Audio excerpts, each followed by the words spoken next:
If you're anything like me, it isn't easy getting stuff done. It seems like there's always something to distract you from what you need to do, but I'd rather not be this way. I have games that I want to make, and there are still things that I need to learn to become a better game developer. I think I've found the secret to making and finishing a lot more games in a shorter time frame. It's called a game jam.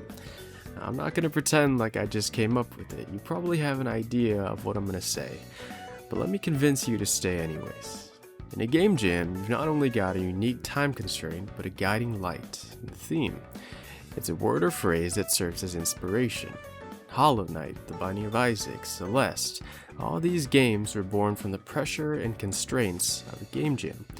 And maybe that same restriction is what you need to realize your creative vision. This was what pushed me to join my first game jam, the Godot Wild Jam. I'd like to tell you everything I learned from that experience, hopefully convincing you that if you're in the same boat as me, you can and should do the same. I began my game jam journey in the middle of February. The theme was in fact, Journey, but I immediately ran into a problem. Once you come up with a decent idea, it can feel difficult to distance yourself from it. You become attached. And this was the problem I had early into the jam, when all I could think of were games about exploration and sailing. Brainstorming isn't easy, but sometimes when it feels like you can't go further in one direction, the best thing is to go the opposite direction. And for me, that meant instead of trying to go forward, going up. And the idea I settled on was a space expedition, a game about the effort it would take to send a rocket to the sun. A key emphasis was a subversion of the theme. The game would be more about preparing for the journey, like mini-games to upgrade the stats of the rocket. And with this simple idea, I felt confident to begin working. If this all seems a little too easy, it's because I haven't given you the whole picture.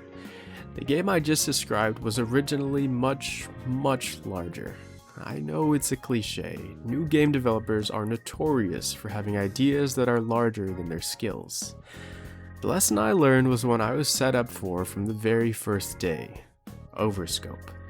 In the brainstorming phase, your imagination is the limit. You start with a basic idea, but begin to add on to it. Ideas that very well might be necessary to forming the complete picture of the game in your head. But there is no way to be sure of how long it will take to implement those features, especially if you've never attempted anything like it before. That idea that took you 2 minutes to ideate very well may take you 2 weeks to implement. There is no simple solution to overscoping. You kind of have to experience it for yourself, because that small game you have in your head probably takes 2 to 3 times longer to make than you think.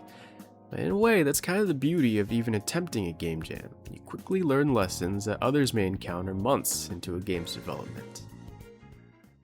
The second lesson I learned came a little bit later into the jam. Now, the first 2 days actually went by pretty smoothly, but on the third day, I hit a wall. Any and all work on the game was interrupted by distraction after distraction, and it felt impossible to get any meaningful work done. That's when I came to understand that it's normal to have off days. You're a human being. Some days you can, some days you can't. I think the important part is to be kinder to yourself. Plenty of others will offer the voice of criticism, so why pile on top? As long as you know that you'll pick yourself up and get started again, you can take the time you need. But it is a game jam, and the time limit is important. It's kind of the whole reason we're here. So following that speed bump on day 3, I knew I had to pick up the pace. That's when I learned how to work under pressure.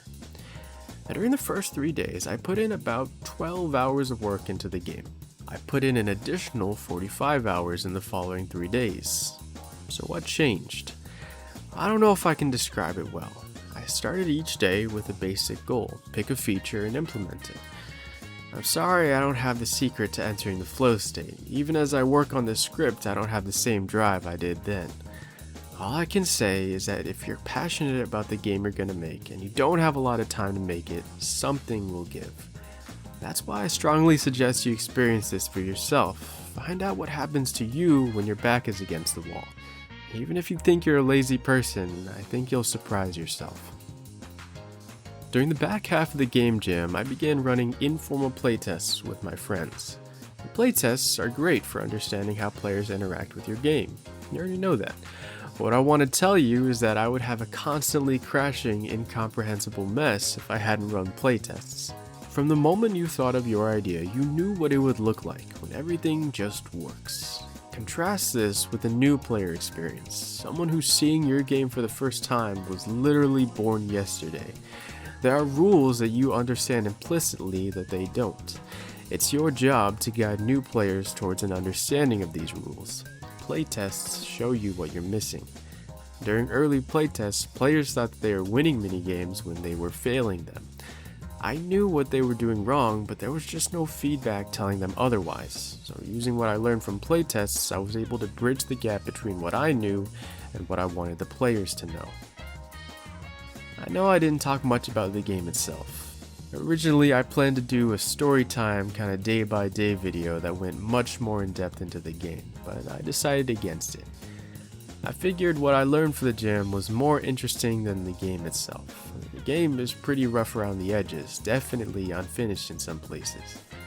I know I talked a lot about putting in the hours, but I still wasn't able to get absolutely everything I wanted into the game. Despite that, I'm still pretty proud of it. It's the second game I've ever made, so I know there's a lot of room for improvement. And while the game jam may have ended, I'll be returning to those 9 days for inspiration again and again.